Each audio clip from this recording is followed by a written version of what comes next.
1947 जब इंडिया आजाद हुआ तब हमारी पॉपुलेशन करीब 36 करोड़ थी और आज 2021 में हमारी पॉपुलेशन 138 करोड़ तक पहुंच चुकी है। आज इंडिया में हम हमारी आसपास की जो भी सारी बड़ी समस्याएं हैं जैसे कि अनएम्प्लॉयमेंट, क्राइम, पॉवर्टी यानी गरीबी का जिम्मेदार हम ओवर पॉपुलेशन यानी जनसंख्या विस्फोट को मानते हैं। ठीक उसी तरह जिस तरह कुछ बेरोजगार लोग बेरोजगारी का जिम्मेदार मोदी जी को मानते हैं। झूठ बोलो, बार बार झूठ बोलो। पर दोस्तों इन सारी समस्याओं का जिम्मेदार हम जनसंख्या विस्फोट यानी ओवर पॉपुलेशन को मानना किस तरह से गलत है, इसे हम आज इस वीडियो में साबित करने की कोशिश करेंगे। सो आपसे रिक्वेस्ट करते हैं कि वीडियो को आप एक ऑब्जेक्टिव माइंडसेट के साथ देखिएगा, तभी आप वीडियो को अच्छे से समझ पाएंगे और अपना ओपिनियन रख पाएंगे। तो शुरू करते हैं। दोस्तों आज पूरी दुनिया की जनसंख्या करीब 7.9 बिलियन है और इसमें इंडिया की करीब 17% है, मतलब 1.38 बिलियन। तो इससे लगता है कि इंडिया में कितना पॉपुलेशन का एक्सप्लोजन हो रहा है। पर इसी के साथ साथ कुछ रिपोर्ट्स के मुताबिक, जैसे कि लैंसेट की रिपोर्ट के मुताबिक, दोस्तों लैंसेट एक फेमस मेडिकल जर्नल है जिसका दावा है कि इस सेंचुरी के अंत तक इंडिया की पॉपुलेशन कम हो जाएगी और करीब 100 करोड़ होगी। तो इस सब को सुनने के बाद एक सवाल आता है कि क्या इंडिया में सच में पॉपुलेशन का एक्सप्लोजन हो रहा है? तो इसका जवाब है 70% नहीं और 30% हाँ।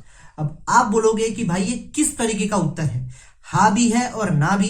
तो दोस्तों इस उत्तर को समझने के लिए आपको एक टर्म समझना होगा, उसी के बाद आप इस उत्तर को समझ पाएंगे। तो इस जवाब को समझने के लिए आपको TFR समझना होगा, यानी टोटल फर्टिलिटी रेट, जो एकमात्र सबसे ज्यादा इंपॉर्टेंट फैक्टर होता है पॉपुलेशन ग्रोथ में।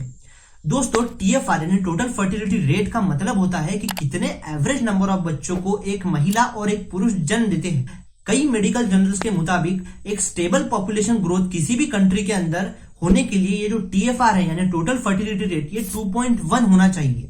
तो इंडिया के अंदर आपको हैरानी होगी ये बात सुनकर कि इंडिया के अंदर 10 ऐसे राज्य है जहां पे ये TFR यानी टोटल फर्टिलिटी रेट 2.1 से भी कम है। इसीलिए मैंने कहा कि पॉपुलेशन एक्सप्लोजन 70% नहीं हो रहा है, पर ये इंडिया है। इसी के साथ साथ 6 राज्य ऐसे भी है जैसे कि मध्य प्रदेश, उत्तर प्रदेश, बिहार, जहां पे ये TFR यानी टोटल फर्टिलिटी रेट 2.9, 3.1 तक पहुंच चुका है। इसलिए मैंने कहा कि इंडिया के अंदर पॉपुलेशन एक्सप्लोजन हो रहा है। दोस्तों ये जो TFR के अंदर 2.1 का रेशो है, इसका मतलब ये होता है कि 2 इंडिविजुअल मिलके नए 2 इंडिविजुअल को रिप्लेस कर रहे हैं। और ये 0.1 होता है, इसलिए होता है क्योंकि कई केसेस में अगर कोई एक पर्सन एक्सपायर भी हो जाता है तो भी ये रेशो कांस्टेंट रहना चाहिए, इसके लिए इसे 2.1 लिया जाता है।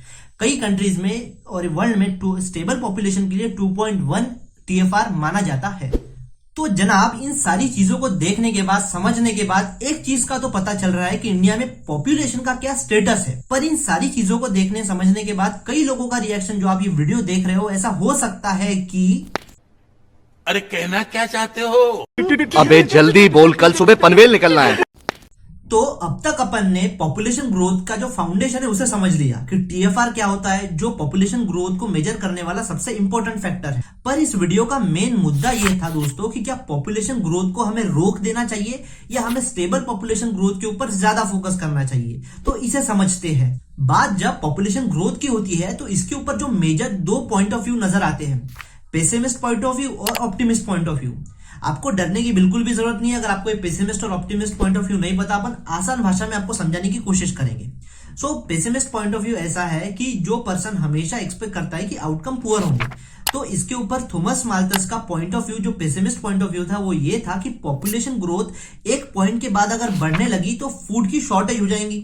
फूड की शॉर्टेज के कारण वॉर्स होने लगेंगे। उनका मानना ऐसा था कि एक टाइप की डिजास्टर वाली सिचुएशन वर्ल्ड के अंदर क्रिएट हो जाएंगी।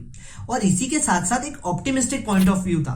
दोस्तों मैंने आपको पहले ही बोला था कि वीडियो को आप एक ऑब्जेक्टिव माइंडसेट के साथ देखिएगा, तभी आप समझ पाएंगे मैं क्या कहना चाहता हूं।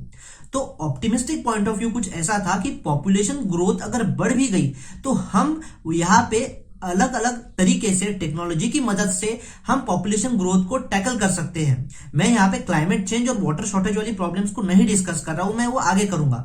बट जैसे कि हम मानते हैं कि necessity is a mother of invention, तो उसी तरह एक ऑप्टिमिस्टिक पॉइंट ऑफ व्यू ऐसा था कि हम पॉपुलेशन ग्रोथ को अगर अच्छी तरीके से इस्तेमाल करेंगे तो हम हमारी प्रोडक्टिविटी बढ़ा सकते हैं और हम इस पॉपुलेशन ग्रोथ के अंदर डिजास्टर वाली सिचुएशन नहीं क्रिएट होने देंगे।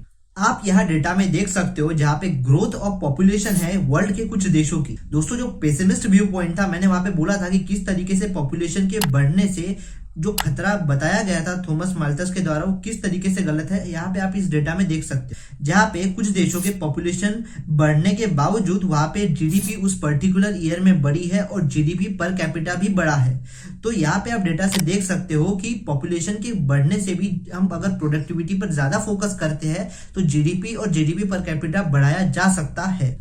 तो साहब हमको एक बात अब तक से समझ में आ गई कि पॉपुलेशन कंट्रोल पर हमको ज्यादा फोकस नहीं करना है बल्कि स्टेबल पॉपुलेशन ग्रोथ के ऊपर फोकस करना है। बट जैसे कि कुछ राज्य जहां पे हम देख रहे हैं कि TFR यानी टोटल फर्टिलिटी रेट 2.9 3.1 था, वहां पे गवर्नमेंट ने कुछ स्टेप्स लिए, जैसे कि जो 2 चाइल्ड पॉलिसी हम यूपी के अंदर देखते हैं, जो ड्राफ्ट बिल के अंदर है फिलहाल। जो यूपी की 2 चाइल्ड पॉलिसी है, ये पहली बार इंडिया में 2 चाइल्ड पॉलिसी नहीं लग रही है दोस्तों। अगर फैक्ट्स के अनुसार बात करें तो 1992 के अंदर राजस्थान में भी 2 चाइल्ड पॉलिसी लगाई गई थी। उस 2 चाइल्ड पॉलिसी के अंदर ये था कि जो भी पंचायती इलेक्शंस होंगे या फिर म्युनिसिपैलिटी के इलेक्शंस होंगे, वहां पे 2 चाइल्ड से ऊपर जिसके चाइल्ड्स है वो वहां पे पार्टिसिपेट नहीं कर पाएंगे। पर जब राजस्थान की 2 चाइल्ड पॉलिसी के ऊपर एक IAS ऑफिसर ने रिसर्च की तो उनको एक बात पता चली कि ये जो 2 चाइल्ड पॉलिसी थी इसके कारण कई लोगों ने सेक्स सिलेक्टिव अबॉर्शंस कराए, डिवोर्स का रेट बढ़ गया। और ये रिपोर्ट के अंदर पता चला कि जो 2 चाइल्ड पॉलिसी थी ये सही तरीके से इंप्लीमेंट नहीं हो पाई। साहब पॉपुलेशन ग्रोथ तो हो ही रही है जैसे कि हमने बात की, पर जब हम बात करते हैं कि स्टेबल पॉपुलेशन ग्रोथ होना चाहिए, वहां पर भी पॉपुलेशन कोई ना कोई परसेंटेज से इंक्रीज हो ही रही है। जो पॉपुलेशन ग्रोथ में जो सबसे बड़ी प्रॉब्लम पूरी दुनिया और देश के सामने आज ये है कि हम वाटर शॉर्टेज, अगर ऐसी पॉपुलेशन बढ़ती गई तो वाटर शॉर्टेज होगा और क्लाइमेट चेंज की प्रॉब्लम होगी। इसको 1 बाय 1 डिस्कस करेंगे। तो सबसे पहले वाटर शॉर्टेज। दोस्तों आज हम एडवांस टेक्नोलॉजी का इस्तेमाल करते हुए वाटर शॉर्टेज की प्रॉब्लम से थोड़ा सा हम एक रिलीफ ले सकते हैं, बिकॉज हम जैसे कि टेक्नोलॉजी देखते हैं आजकल की एडवांस टेक्नोलॉजी जो है, जैसे कि सोलर डिसैलिनेशन हो गया, बाद में वेस्ट वाटर रिसाइकलिंग हो गया, उसके बाद में यूवी वाटर का फिल्ट्रेशन हो गया, rain water harvesting to improve agriculture, उसको इस्तेमाल कर सकते हैं। जब बात होती है क्लाइमेट चेंज की प्रॉब्लम को, तो वहां पे जो बेस्ट सोल्यूशन नजर आता है कि हम जो एनर्जी रिसोर्सेस है, जैसे कि हम इलेक्ट्रिकल एनर्जी को आज जब कंज्यूम करते हैं उसको कोल के मीडियम से कंज्यूम करते हैं। हम उस कोल के मीडियम को अगर क्लीन और रिन्यूएबल एनर्जी रिसोर्स में बदल देंगे तो शायद हम हमारी क्लाइमेट चेंज की प्रॉब्लम को डिक्रीज कर सकते हैं। हम सोलर पैनल और विंड टर्बाइन का इस्तेमाल कर सकते हैं। तो दोस्तों अब तक वीडियो में हमने ये तो समझ लिया कि पॉपुलेशन कंट्रोल पर हमें फोकस ज्यादा नहीं करना चाहिए बल्कि स्टेबल पॉपुलेशन ग्रोथ पर ज्यादा फोकस करना चाहिए। तो इससे सवाल आता है कि हम किस तरीके से इंडिया में स्टेबल पॉपुलेशन ग्रोथ ला सकते हैं। तो अब आगे हम सॉल्यूशन डिस्कस करेंगे कि किस तरीके से स्टेबल पॉपुलेशन ग्रोथ ला सकते हैं। सो सबसे पहला सॉल्यूशन ये है कि लोगों को गरीबी से बाहर निकालना, यानी पॉवर्टी देश में कम करना, जीडीपी पर ज्यादा फोकस करना, प्रोडक्टिविटी पर ज्यादा फोकस करना, ये सबसे पहला सॉल्यूशन होगा towards stability of population growth. अब दोस्तों गरीबी का कहीं ना कहीं हर समस्याओं के साथ लिंक है। फॉर एग्जांपल पॉवर्टी का लिंक अनएम्प्लॉयमेंट के साथ भी होता है और पॉवर्टी का लिंक क्राइम के साथ भी होता है। इसलिए गवर्नमेंट को पॉवर्टी पर सबसे पहले ज्यादा फोकस करना चाहिए, तभी जाके स्टेबल पॉपुलेशन ग्रोथ अचीव हो सकती है। दोस्तों दूसरा सोल्यूशन ये होगा कि फैमिलीज को अच्छा हेल्थ केयर सिस्टम दिया जाए, उनको नॉलेज दी जाए, उनको एजुकेशन दिया जाए कॉन्ट्रासेप्टिव्स के बारे में, उनके ऊपर एजुकेशन का जो स्पेंड है उसको बढ़ाया जाए ताकि अच्छे गवर्नमेंट स्कूल्स में अच्छी एजुकेशन करवाई जाए। तो साहब ये सारी चीजें थी population growth, stable population growth के ऊपर डिस्कस करने के लिए। हो सकता है कई सारी चीजें मुझसे छूट गई हो, because I am a human, गलती की बिल्कुल पॉसिबिलिटीज होती है हमेशा। अगर आपको और कई ऐसी चीजें पता हो जिसके ऊपर इस वीडियो के अंदर ऐड किया जा सकता हो, please let me know in a comment section. आप आपका इस वीडियो के ऊपर ओपिनियन कमेंट सेक्शन के अंदर बता सकते हो। और ऐसे ही फैक्चुअल, इंफॉर्मेशनल, नॉलेजेबल वीडियोस के लिए इस चैनल को सब्सक्राइब भी कर सकते हो। और अगर आपको कोई मिस्टेक्स इस वीडियो में लगती हो तो प्लीज मुझे माफ कर देना। बाकी यार वही है कि सब्सक्राइब कर दो, लाइक कर दो, शेयर कर दो।